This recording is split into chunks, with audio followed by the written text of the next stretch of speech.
baguskanlah, indahkanlah usaha. Kenapa? Karena urut rezeki udah diatur.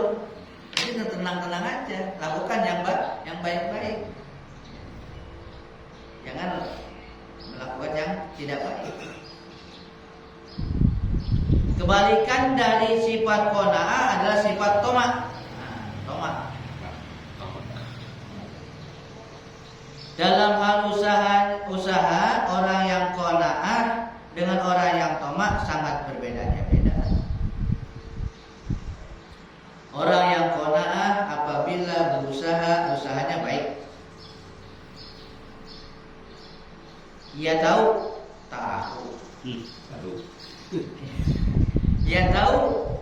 Ia tahu waktu untuk sholat berjamaah. Tahu waktu dia sholat berjamaah. Tahu waktu untuk silaturahim. Jadi silaturahim. Enggak sibuk mulu. Soalnya sibuk, repot, enggak sempat mulu. Ya. Arisan keluarga sibuk kagak datang. Namanya hadir keluarga, tapi nya kagak datang. Melaksanakan sibuk usaha. Nah, ini berarti usahanya kagak melanggar itu ya, kagak lupa kepada silaturahim. Nah, ini kan orang yang qanaah, dia tahu waktu untuk sholat, tahu waktu untuk silaturahim, tahu waktu untuk menuntut ilmu juga yang nggak tinggalkan, ya. Sibuk, repot, nggak sempet aja. Gitu. Itu usaha yang kagak baik kalau gitu. Dan tahu halal haram, gitu. Dalam urusan usahanya, tahu mana yang halal, mana yang haram. Itu namanya kalau sifat qanaah.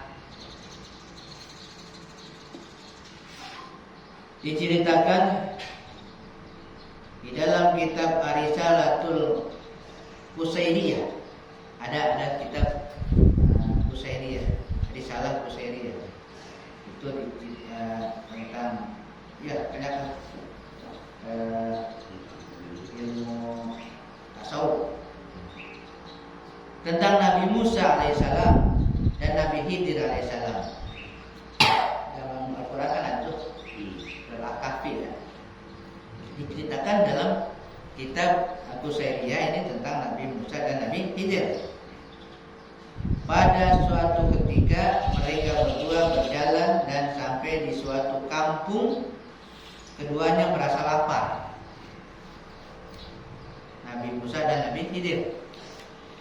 Nabi Musa alaihissalam minta untuk dijamu oleh orang kampung. Ya, minta dia datang ke seorang supaya dijamu, supaya diterima. Dia kan namu, itu mau namu kan dijamu nih.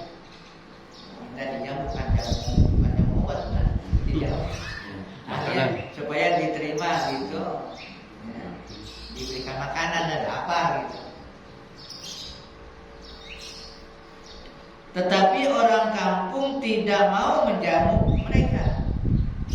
Gak mau, pelit banget orang kampung. Orang kelaparan agak dijamu. Kemudian mereka melanjutkan perjalanannya. Jalan. Saat melanjutkan perjalanan, Nabi Khidir alaihissalam melihat sebuah rumah yang dindingnya hampir rubuh. Di perjalanan, lagi jalan nih berdua, ada rumah mau rubuh gitu, tiangnya udah rapuh gitu, ya, dindingnya. Kalau tembok udah rapuh, ya lagi rubuh lah nih, tepatin nggak bisa.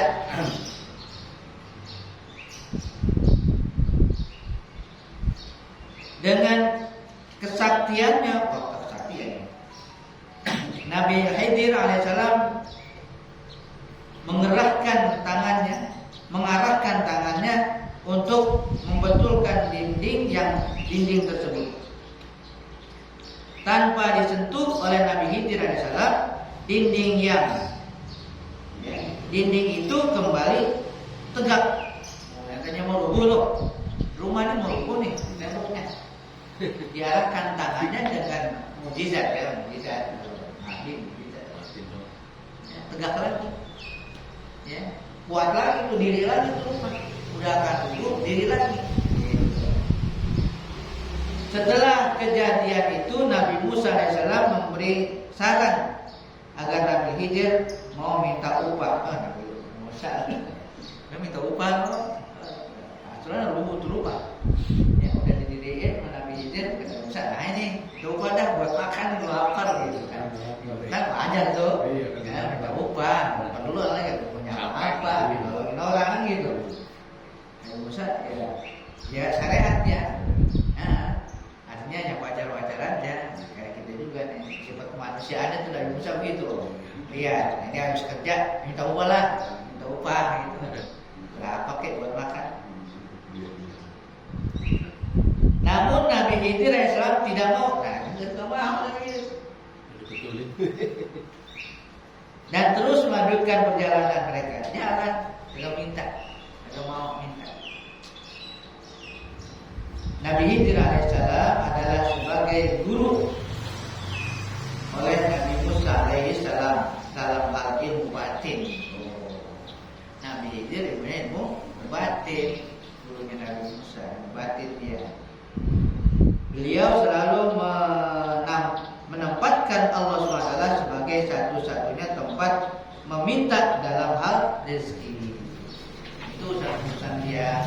Dan itu udah berarti urusan kepada Allah gitu. Batinnya tuh, batinnya pada Allah, dia nggak mau minta upah dari orang yang rumahnya dibetulin. Kalau Nabi Musa kan syariat, ya syariatnya yang jelasnya itu minta dong, kerja dong, kerja itu istilahnya begitu.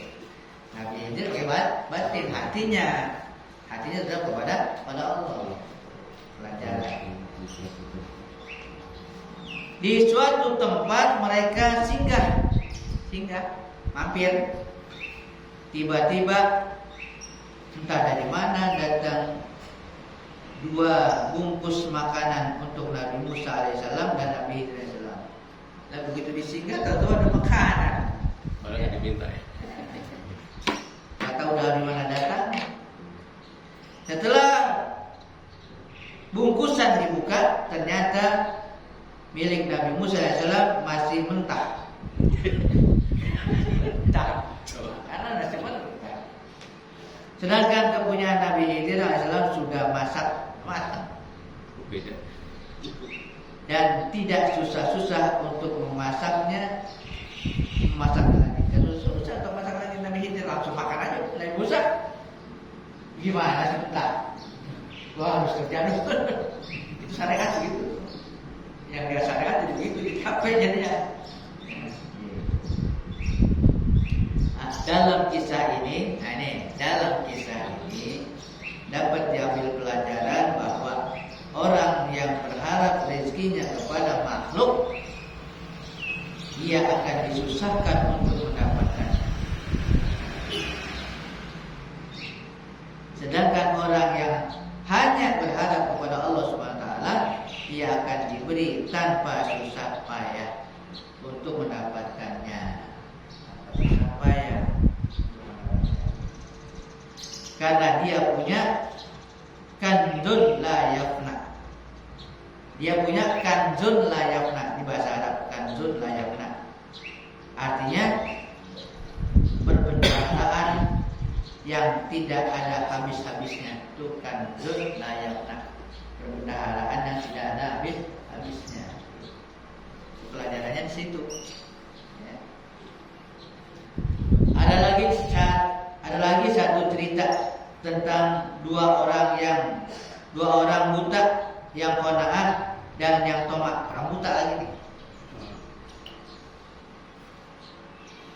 Keduanya setiap hari duduk di pelatar rumah Ummu Ja'far, seorang perempuan kaya lagi dermawan. Tiap hari itu duduk di situ di pelataran rumah orang kaya, Ummu Ja'far, orang kaya dan dermawan juga, kaya dermawan. Si buta yang qanaah, si buta Setiap hari berdoa, Allahumma rzuqni min fadlik. Doanya tuh orang buta yang qanaah. Allahumma rzuqni min fadlik. Ya Allah, artinya ya Allah berilah aku rezeki dari karunia Engkau. Dari karunia Engkau mintanya. Sedangkan si buta yang tomak berdoa, doa juga dia. Allahumma rzuqni min fadli ummi Ja'far. Yang kaya itu misalnya. Ya Allah, berikanlah aku rezeki dari keutamaan, dari kelebihan ummi Ja'far. Ini rezeki dari orang itu.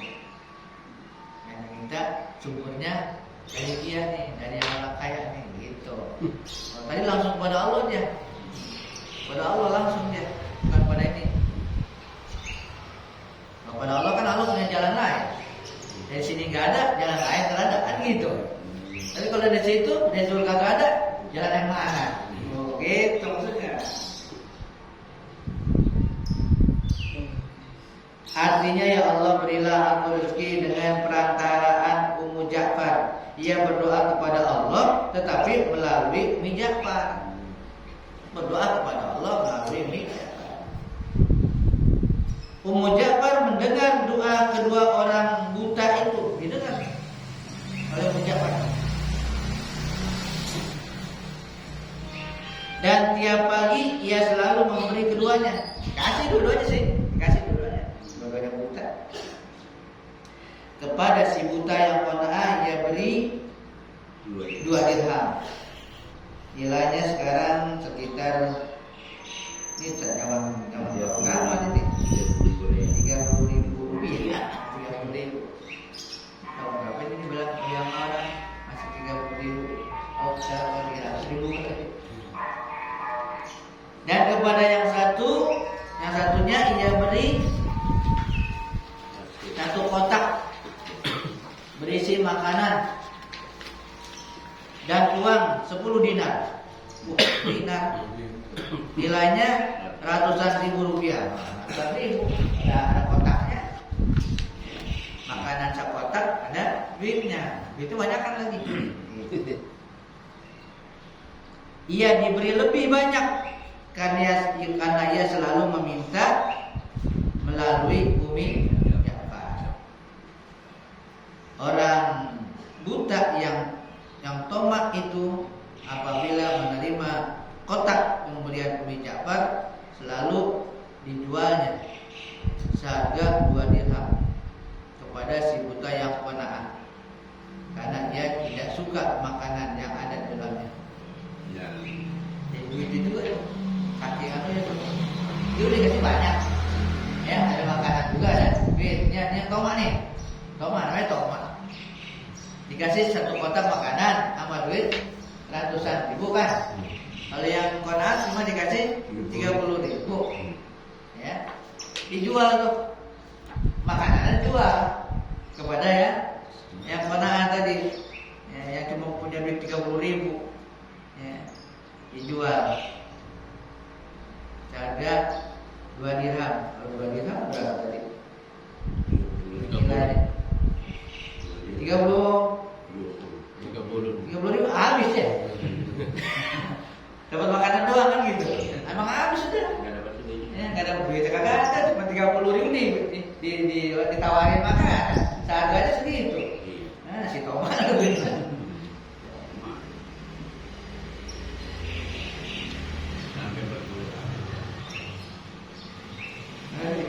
Sampai berpuluh hari kejadian itu.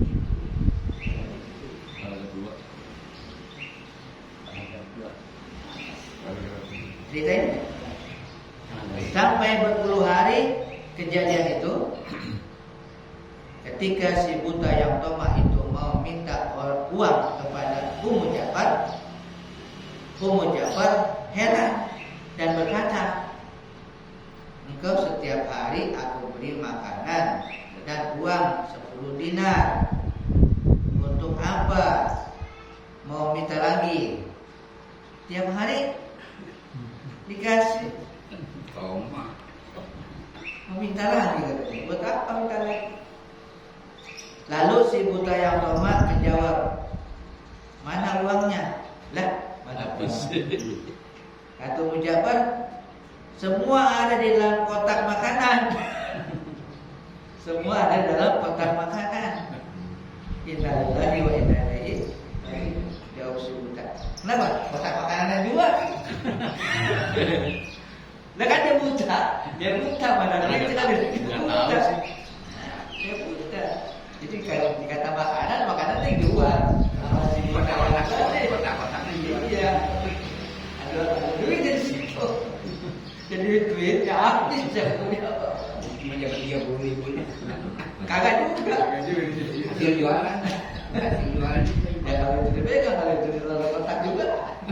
Nggak tahu. Ditukar. Kalau ditukar. Entah sih nggak tahu. Bisa tukar dari itu. Tukar kali ya. Jadinya dia dapat 30, yang kalau yang apa? Yang qanaah dapat kotak 200. sama ratusan ribu gitu. Ini konaan juga yang konaan. Cerita ini adalah salah satu contoh bagi kita bahwa orang yang hanya berharap kepada Allah Subhanahu wa Ta'ala dalam urusan rezekinya pasti akan dilebihkan oleh Allah Subhanahu wa Ta'ala. Kan tadi buta sama buta kan? Ya. Usaha ya sama usahanya tuh, ya sama-sama minta, sama-sama buta lagi. Semua sama ada profesinya gitu. Agak ada yang beda, cuma hatinya yang lain. Hatinya yang lain tadi tuh. Yang satu tomat, yang satu konaan.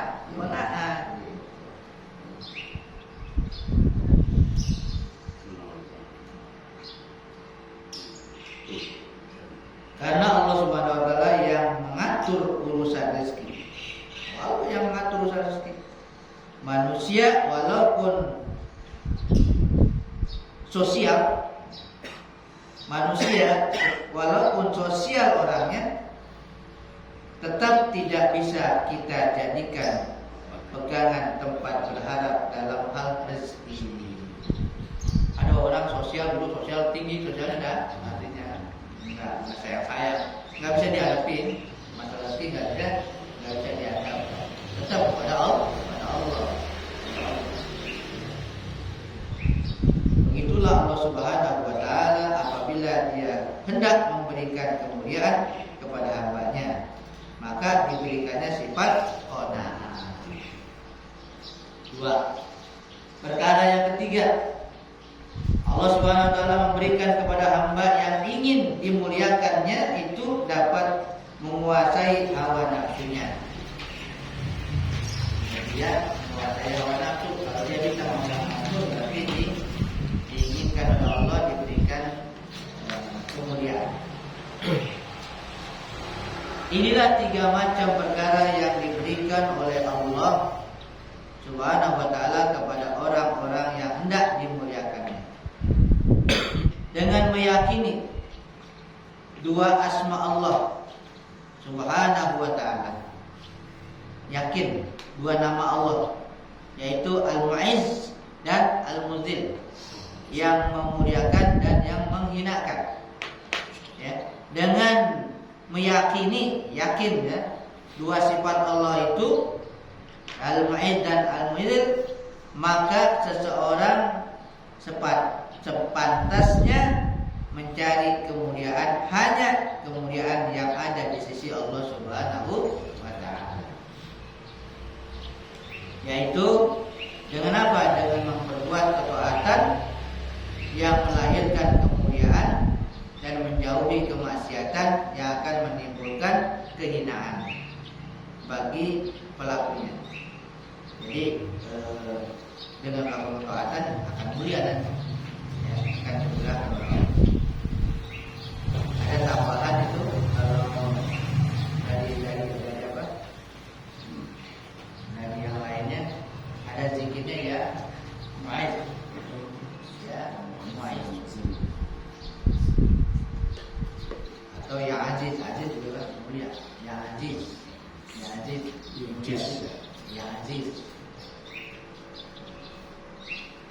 Kalau ini kalau mau cari mulia, ya itulah artinya taat kepada Allah Subhanahu wa Ta'ala. Nanti Allah yang memberikan kemuliaan.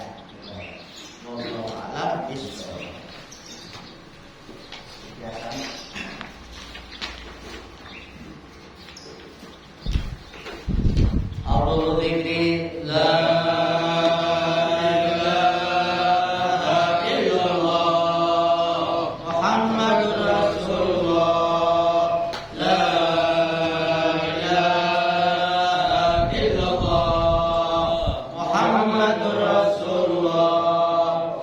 La ilaha illallah. Muhammadur Rasulullah. La ilaha illallah. La ilaha illallah. La ilaha illallah. La ilaha illallah. Allahu Allah, Allahu Allah, Allahu Allah, Allahu Allah, Allahu Allah, Allahu Allah, Allahu Allah, Allahu Allah,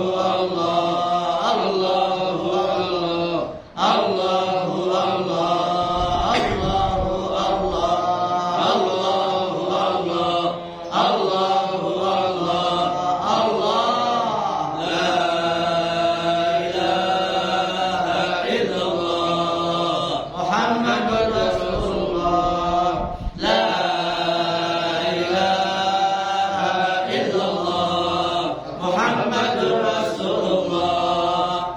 La ilaha illallah. Muhammadur Rasulullah. La ilaha illallah.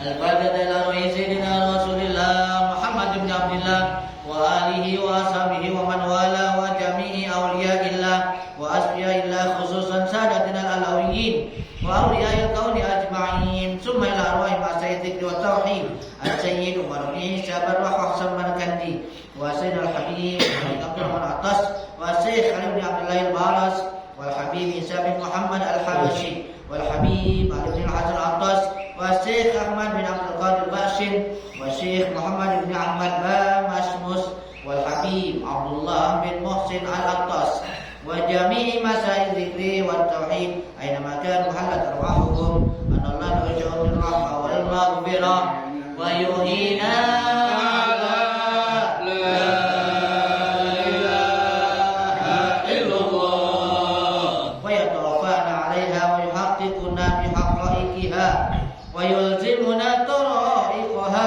wa yad'aluna min khawashi'aliha wa min adh-dhakirin Allah kathiran fi khairin wa afiyah wa ila hadratin Nabi Muhammadin sallallahu alaihi wa alihi wasallam. Al-Fatihah.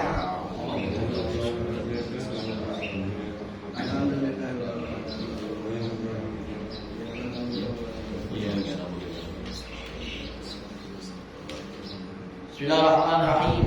Alhamdulillah Rabburi lil 'abdi lil ghururi wal fadli fil umuri wa hamaqatil umuri wa salatullah dawama wa salamu tamama ala man yati imama wa li anbiya'i tama wa ala al-ahli kirami wa ashabikan nujumi bi qudwatil marami lil urri wal ahjami ya rabbana tarafna bi annana tarafna wa innana asrafna wa ala lata ashrafna wa tub alayna tawba taghsil kulla hawba wastur lana al-awrati wa amin al-awrati waghfir li walidina rabbi wa mawludina wal ahli wal ikhwani wa sa'iril khillani wa kulli bi mahabba aw siratin aw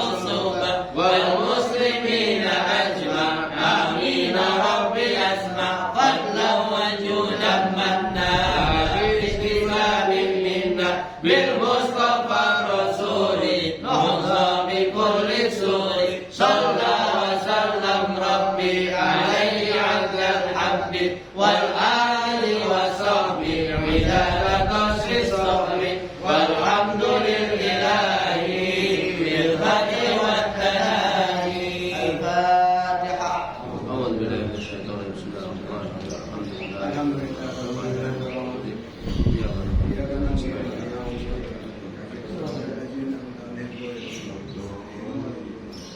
Fadhili rahmatika ya Fatihah ya Farjal Hamid ya Alamin ya Qur'an